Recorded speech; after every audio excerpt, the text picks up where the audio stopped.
Okay, so you've sent in a ton of stuff about lotteries this week, so looks like we're doing a deep dive on the lottery. Yeah, lots of good stuff to look into. Definitely. Yeah, so I guess we're gonna really try to understand like how the lottery actually works, like the nuts and bolts, Right? and then why people play, what's the psychology there, and then Yeah, the ethics of it all. absolutely. I mean, there's so much to unpack there, and it looks like you've got summaries of how lotteries work, Hmm. arguments for and against lotteries, key discussion points, and then some really fascinating real-world examples. Yeah, like those Mega Millions odds you sent, Oh, yeah. they're insane. Yeah, those are some long odds. It's crazy. And then all those like emotional lottery commercials. Right, those tug at the heartstrings. They really do. And then like the amount of money that state lotteries contribute to education, it's It's wild. It's huge. it's a lot of money, but then also like the financial strain that it can put on people. Yeah, So definitely a double-edged sword.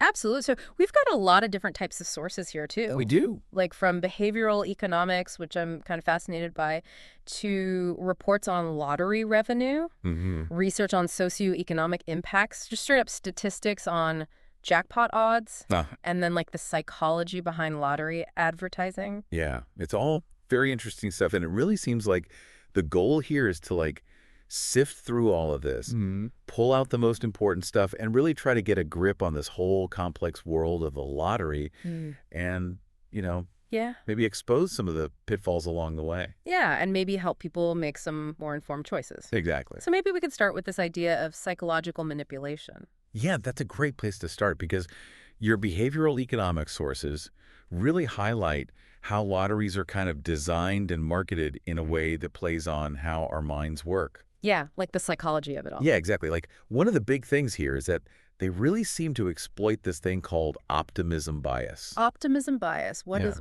It's basically this idea that we as humans tend to overestimate the likelihood of good things happening to us Okay. and downplay the bad stuff. Yeah. So like winning the lottery, that's a good thing in our minds. So we tend to think it's more likely to happen to us Oh, I see. than it actually is. Yeah. So you see those huge jackpot numbers everywhere, Uh-huh. and your brain kind of latches onto that dream of winning, even though the real chances are like, Infinitesimally small. exactly. Yeah. So, the key takeaway here is that the lottery is really built to take advantage of our natural tendency to overestimate our chances. So it's like almost like a built-in flaw in our thinking? Kind of, yeah. And what's interesting is that this optimism bias, it gets magnified by some other quirks in our thinking too. Like there's this thing called the gambler's fallacy. Okay, the gambler's fallacy. So it's this mistaken belief that past events can influence future outcomes, even when they're completely independent. Okay. So, So like someone might say, oh, the jackpot hasn't been won in weeks, so it's due. It's got to be my turn. right, like it's more likely. Yeah. But statistically speaking, that's totally wrong. Each ticket has the same tiny chance of winning no matter what happened before. Right. It's all random. I mean, that makes sense, but it's still hard to wrap your head around. It is. And then there's this thing called selective memory.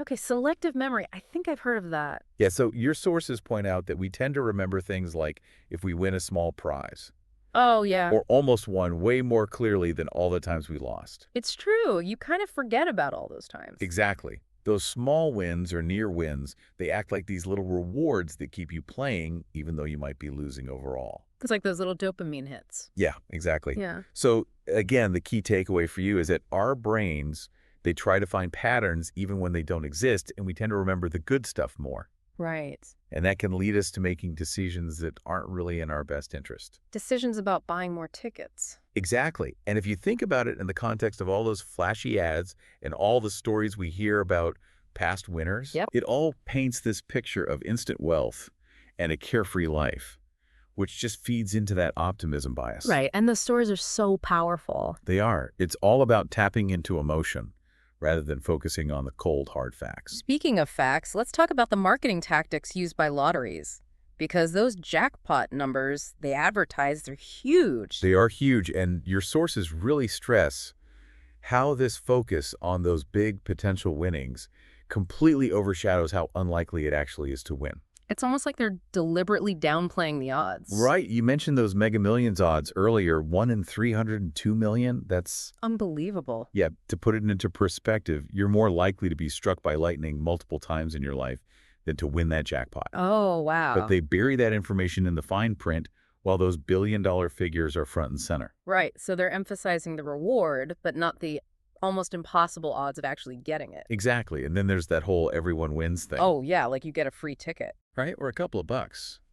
Which is technically true, but it completely hides the fact that most people who play the lottery end up losing money. Yeah, it creates this illusion of winning when in reality it's mostly losing. Exactly. And speaking of losing, let's talk about the economic impact of all of this, because your sources suggest that lottery spending can really hit lower-income individuals hard. Yeah, because for some people, it seems like they see the lottery as their only shot at real wealth. Right. And that makes sense when you're struggling financially. That dream of a big win can be really tempting, even if it means sacrificing essential things. Like rent or groceries. Yeah, exactly. And the studies you sent show that lower-income households tend to spend a much bigger chunk of their income on lottery tickets compared to wealthier households. Wow, so it's like the system might actually be taking money from those who can least afford to lose it.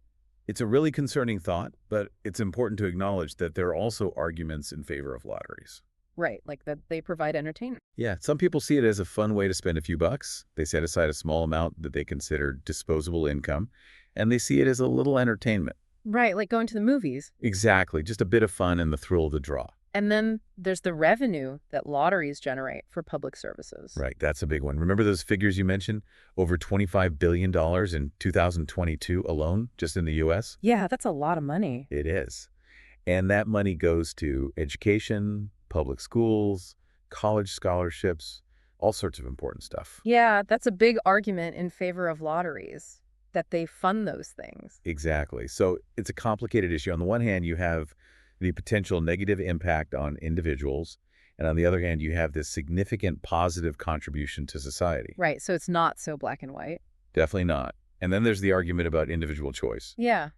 People should be free to decide for themselves whether or not to play. Right, as long as they understand the risks. Exactly. It's about personal freedom and being able to make your own financial decisions, even if others might think they're not the smartest.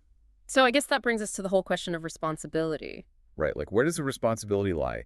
Is it with the individual to understand the risks, or is it with the lottery institutions to be more transparent? Yeah, because those huge jackpots and the emotional advertising, those aren't exactly neutral factors. They're designed to get people to play. Exactly. And the question is whether that crosses a line, especially given the potential harm it can cause to certain groups.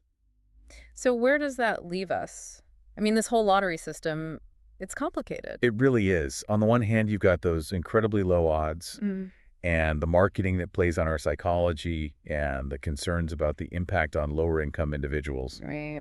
But then on the other hand, you've got the entertainment value for some putting together, the money it brings in for public services, and the idea of personal choice. Yeah, it seems like there are a lot of trade-offs involved.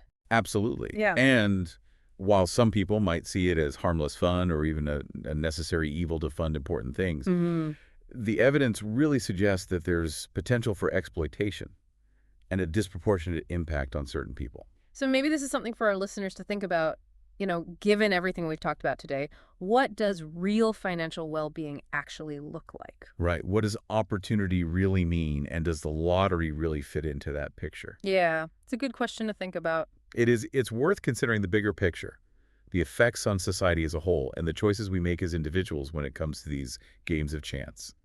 Thanks for listening to The Deep Dive. Thanks, everyone.